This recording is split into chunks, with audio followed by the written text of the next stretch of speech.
सांगली संजयनगर जवळील शिंदेमाळा येथे कौटुंबिक वादातून पती सीताराम रामचंद्र काटकर वय वर्ष 65 राणा कुर्णे गल्ली शिंदेमाळा यांनी पत्नी अनिता काटकर वय वर्ष 60 हिचा सकाळी 5:45च्या सुमारास कुऱ्हाडीने वार करून निर्घुण खून केला। यानंतर स्वतःहून संजयनगर पोलीस ठाण्यात हजर झाला। पोलिसांनी दिलेली माहिती अशी की काटकर कुटुंब शिंदेमाळ्यातील कुर्णे गल्लीत राहते। कुटुंबाचा भाजीपाला विक्रीचा व्यवसाय आहे।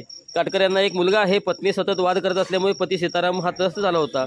सततच्या वादाला कंटाळून शुक्रवारी सकाळी 5:45च्या सुमारास त्याने कुऱ्हाडीने तिच्या मानेवर व पाठीवर वार केले। या हल्ल्यात गंभीर जखमी होऊन ती मृत्यू झाली। खुनानंतर सीताराम स्वतःहून संजयनगर पोलीस ठाण्यात हजर झाला। पोलिसांना माहिती मिळताच त्यांनी घटनास्थळी जाऊन पाहणी केली।